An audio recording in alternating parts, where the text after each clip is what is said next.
Greetings. In this video, I'm going to discuss the value of having a music reading habit.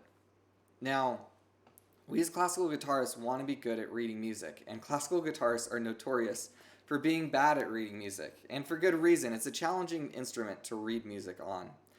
But if you make a lifestyle of reading music, over time, all the time that you invest will aggregate. And if you think about it, an hour a day in a year turns to well over 300 hours. So you can't do 300 hours in a week or two, but if you just consistently invest and make little deposits, then over time it's going to grow and grow and grow until it's going to be yielding just incredible results. And the easier it is to read music, the easier it is to memorize music. I can speak from personal experience on that. That if you want to be good at memorizing music, then practice your reading. It's going to pay off a lot. And you can find an amount of time that it doesn't feel like a chore. Maybe it feels like a chore if you spend 40 minutes on it, but if you spend 10 or 20, it's not frustrating. Part of the trick is finding the right difficulty of music to practice reading. So for example, if something is too easy, you get bored and you don't grow. If something's too hard, you get frustrated and you don't grow. But if you find something that's moderately difficult for you, it's actually pretty intellectually stimulating, it's interesting, and it's going to help you to grow really efficiently.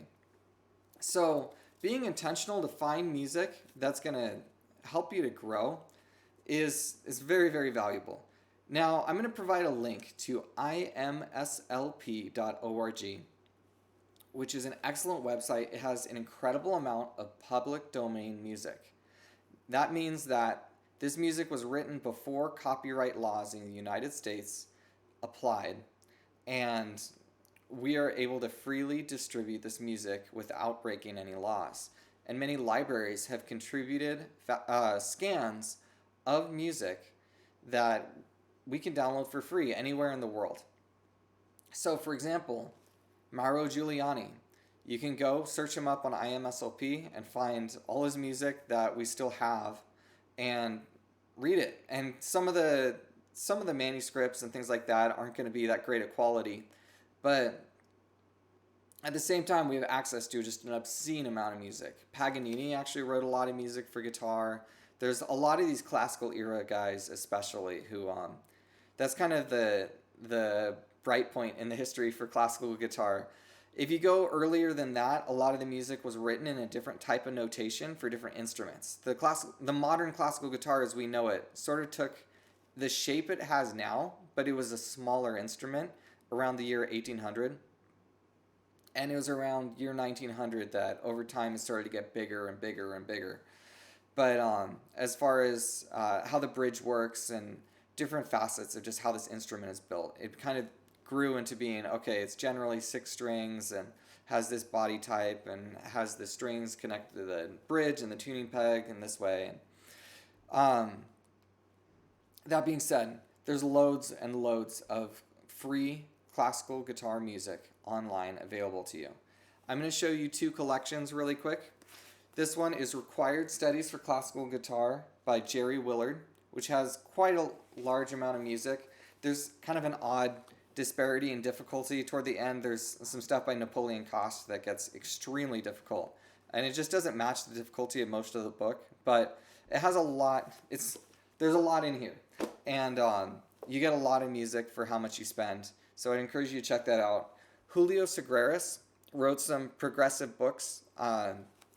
This is books 1 through 3, and then there's another book that's not spiral bound, unfortunately. That's books 4 through 6. And then he also has an advanced technique book that he wrote that's tagged in the end of that collection. And I would encourage you, they just become progressively difficult. Obviously there's going to be the random piece that's surprisingly easy or surprisingly hard. But overall, it's just a lot of good material to practice and to utilize your reading skills or to hone them. And great teaching material as well. If you know of other collections that are really good, I would really love to know. So please send some recommendations my way. I'm going to list some composers in the description as well for people to look for if you're looking up IMSLP. But if you see composers that aren't on that list, if you know of composers that aren't on that list, please recommend them to me, because I'm always curious to find out, who to watch out for and who to read more of, and who to recommend to my students. And as a teacher, this is a great resource. If you, let's say you have a student who doesn't have a lot of extra funds, but they're ready for a lot more music. Well, you can start sending them to some pieces by Giuliani, and Giuliani has a great variety of pieces from the very easy to the very difficult. So I would encourage you to start investing. The sooner you do it, the sooner you're going to be great at reading music. And like I said, it's going to make you better at memorizing music later on. It'll also just give you more confidence handling music in general. And it's also just a pleasure. When you're good at reading music, it feels good to put it into practice. And if you can earn that ability, then you get to enjoy it the rest of your life. So do the work. And if you found this helpful, let's say a couple years from now you remember this, drop me a line and let me know, the results that you got. Maybe you could say, I practiced this much, this often, for this many months, and this is the results I got. I would love to hear how this advice is impacting you, if it is. So thank you for watching. I really appreciate you taking the time. God bless.